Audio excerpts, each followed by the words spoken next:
From the National Newsroom of the Canadian Press, I'm Karen Rebo.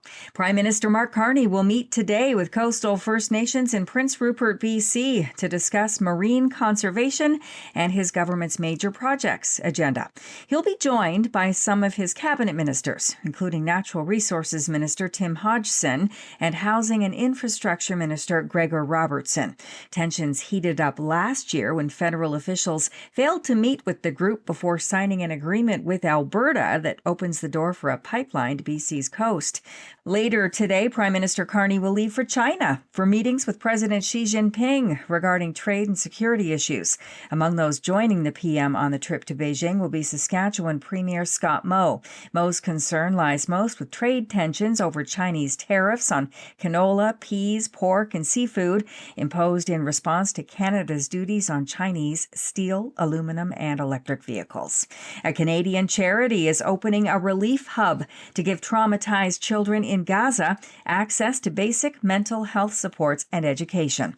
Human Concern International, a Muslim charity based in Ottawa, is paying $3.5 million to UNICEF Canada to open an emergency space that includes 12 classrooms and offers psychological supports. Here's the charity's Usama Khan. The emotional health and the psychological well-being of the children is incredibly important with them being so vulnerable. The plan is for this hub to help 1,500 children with their mental health needs, including many left with disabilities from the war. Law experts say governments need to pay attention to online threats like the sexual deep fakes created by Elon Musk's chatbot. Grok has created sexual materials that mostly target women, but in some cases have included children. It's prompted a global backlash and has some countries considering banning Musk's social media platform X. Lawyer Roselle Kim at the Women's Legal Education and Action Fund says this is leading women and gender-diverse people to silence themselves.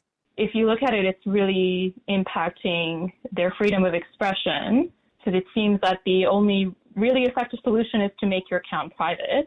Dalhousie University's Susie Dunn says she's heard some argue that women simply shouldn't post photos online. A response she says basically tells women to shut up and sit down. Dunn says Canada has a major gap in laws dealing with these types of online harms. And McDonald's Canada is freezing the price for some of its menu items for at least a year. The fast food giant says it will keep the price of a small cup of coffee at $1 and drop the price of its McValue meals to $5. The meals have cost about $6 since they were introduced in 2024. Michelle Zedekian, The Canadian Press. This is The Canadian Press. In sports, NFL playoff action last night saw the Houston Texans beat the host Pittsburgh Steelers 30-6. The Texans scored a pair of defensive touchdowns in the fourth quarter and advanced to play the New England Patriots in the division round. Kyle Lowry got a standing ovation at Scotiabank Arena last night when he was subbed in with 2 minutes left in Philadelphia's 115-102 win over the Toronto Raptors. The former Raptors star from Toronto's only championship team says teammate Trendon Watford was trying to get him off the Sixers bench. It's cool to have teammates like that, and they are the greatest fans in the world to me. William Nylander scored late in overtime to help the Toronto Maple Leafs beat Colorado 4-3 and snapped the Avalanche's 17-game home win streak. Connor McDavid extended his career-high point streak to 19 games as the Oilers beat the Chicago Blackhawks 4-1. And the Montreal Canadiens scored a 6-3 win over the last-place Vancouver Canucks. From the Canadian Press, I'm Karen Rebo. Thanks for listening. Don't forget to follow and subscribe. For more of today's top stories, visit thecanadianpressnews.ca.